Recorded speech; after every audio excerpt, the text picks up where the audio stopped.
This is reporter Julie Spencer, and I'd like to welcome you to Newsline, Iowa City. Please join me today as we visit the new Iowa City Animal Care and Adoption Center. We'll talk with Supervisor Liz Ford, who will talk about the new Animal Care Center and take us on a tour of the facility. So we're in the front lobby of the new Iowa City Animal Care and Adoption Center facility. This is Chad, and he works at the front desk. So his main job is to help people with adoptions and answer questions about licensing and dog park tags and lots of different things. So the front lobby, when we designed it, we have two entries. One entry is for someone who's bringing in an animal. Like there's some folks here right now that have found an animal and they're bringing it in. And the other portion is for people like us, right here. We're going to walk down the adoption corridor.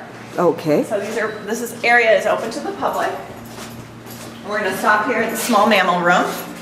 So right now we have two guinea pigs, right, Andy and Buddy, that are available for adoption. And this room is all theirs. It's usually filled with rabbits. We do get a lot of rabbits here in the facility. And the room is also designed to be able to hold birds if we have them, or any other kind of reptiles like snakes are fairly common here at the facility.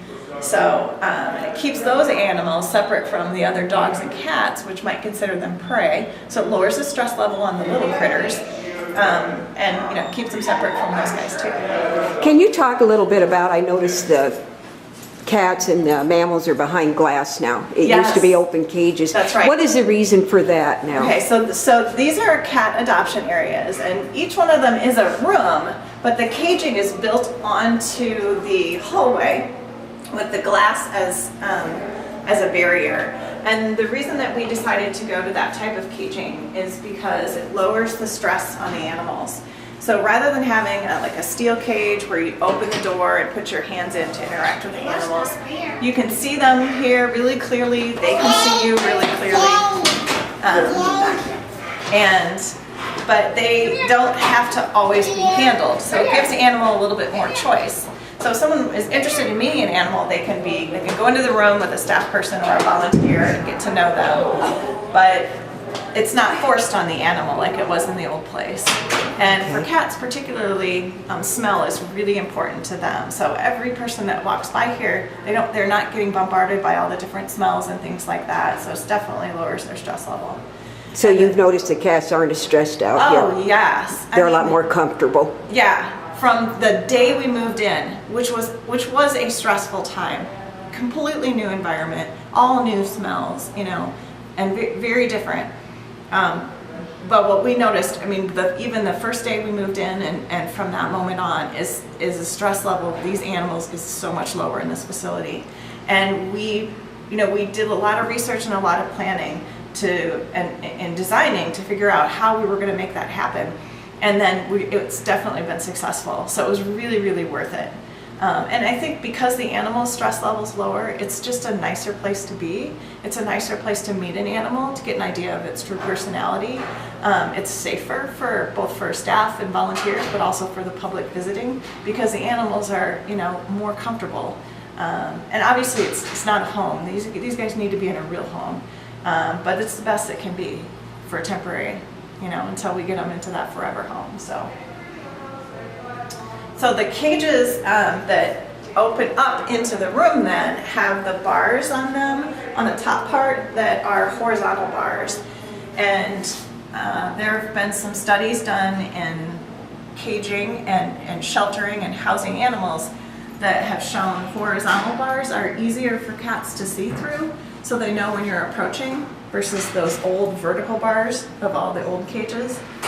So it's just another, little detail with putting the bars a different way that helps, once again, lower stress level on the animals. And then this tells which animal it is and information about them. And these big cages on the walls can be made into two smaller ones, like these right here, or you can take that middle panel off, and someone like Miranda can have a great big space with multiple levels too. So that gives her options.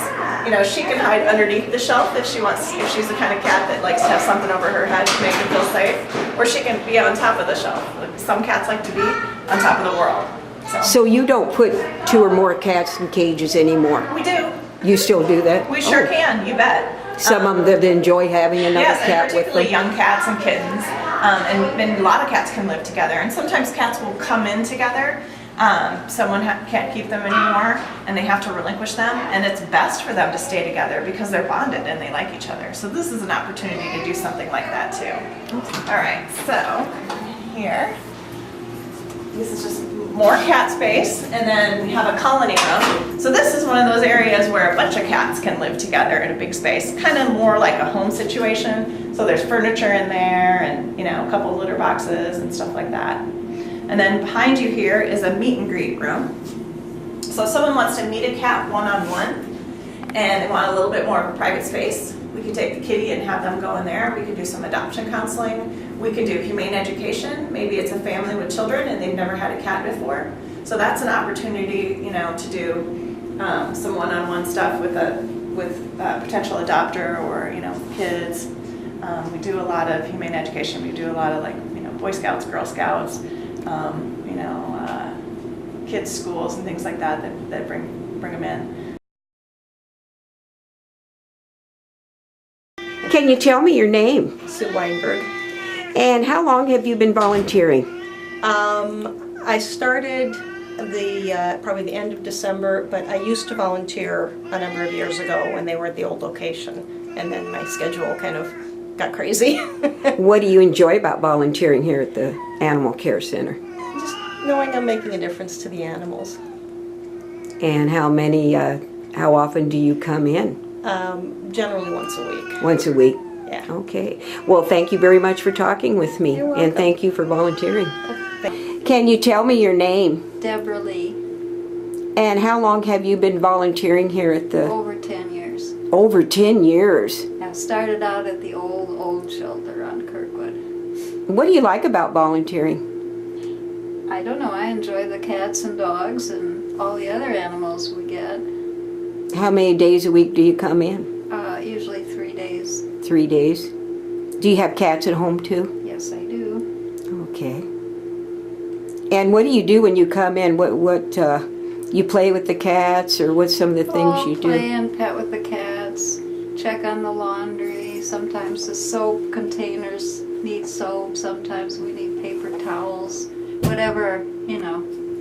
Whatever they need. Whatever is around and needs to be done. That's nice. So you like the new facility? Oh yeah, it's great for the animals, and that's the important thing. Okay. Isn't it? Huh? Look at you, pretty. Well, thank you very much for talking with me. You're welcome. Can you tell me your name? My name is Emily Cullison. And Emily, how long have you been volunteering here at the Animal Care? I have been volunteering here about 2 months. 2 months? What do you like about volunteering here? I love coming here and just keeping the dogs company and helping them stay relaxed, and also working on their behavior so that they are more likely to be adopted. How often do you come in? I usually come in once a week for an hour. And how did you hear about the volunteer program? I actually went online and found it on the website. Okay, do you have dogs at home too? I do. I have one schnoodle, and he's a little... Oh, I bet he's cute. Oh, he's very cute. What about this dog here? Who's this guy here? This is Copperfield. Cool name. And he is a... Looks like a nice dog. He's a pointer mix. He's a very nice dog. He sure is. Good boy. What do you like best about coming out here and volunteering? Well, I love animals, so just being around them is very rewarding, and helping them to potentially find a home is also very rewarding. That's a good puppy. Thank you very much for talking with me. Thank you. And thanks for volunteering. You're welcome.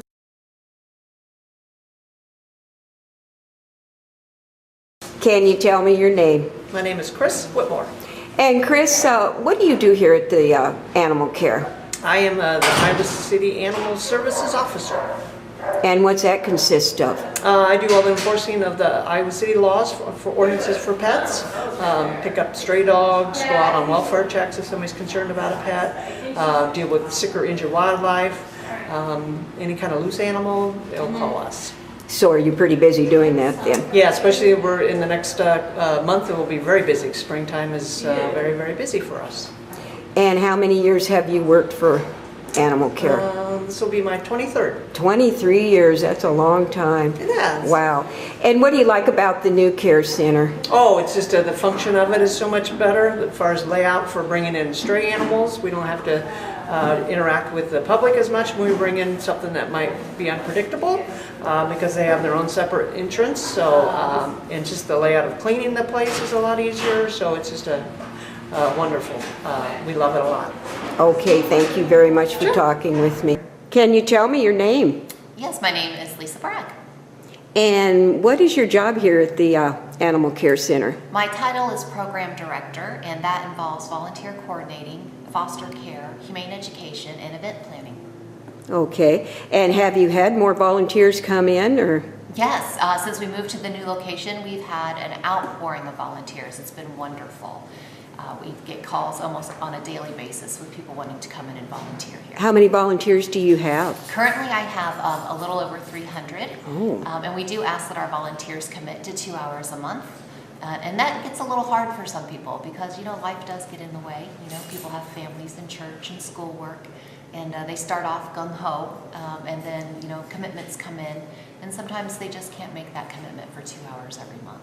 And if someone's interested in volunteering, should they come directly out here to the center? They can come out here and visit us, talk to me. They can send me an email, facfvolunteer@gmail.com. They can visit our website also, which is icanimalcenter.org. Information is on the website too. Okay, thank you very much for talking with Yes, me. thank you. Can you tell me your name? My name is Jen Reed. I'm one of the animal care technicians here at the shelter. And what do you do as a technician? I process all the animals to go out for adoption. So me and the other animal care technician, we do the medical that's necessary that we don't need a vet for. And then we eval them and appropriately write them up for what home they are kind of looking for. How long have you been working here? At this shelter, I've been here for almost 6 years now. Oh, 6 Yes. years? Yep. So were you on Kirkwood also? I was not at Kirkwood. Nope. Okay. Nope. I missed Kirkwood. I was working at another shelter at that point in time. Okay. And what do you like about working here at the animal care? I think the biggest thing I get out of it is seeing dogs and cats find their forever home, and just the joy on people's faces when we find the right animal, and the happiness that they get from the dogs or cats. Okay. Well, thank you very much for talking with Thank me. you. And do you have anything else you'd like to add? The Iowa City Animal Center has, it's now been in a couple different places in the community, but we've served the community for a long time. And I think one of the most important things for us is to be really grateful for all the community support that we've gotten, for the people who do come in and volunteer, for the people who donate to our, friends of the Animal Center organization to help us, operate special programs and things like that for the animals, for people who visit us, for people who adopt from us, certainly, and people who just care about us and, and spread the word and things like that, and responsible pet ownership. That's a community thing, and that's helped us, be the best that we can be, and it's helped us serve the community. So I think we're really grateful for where we are, and we thank everybody for their support.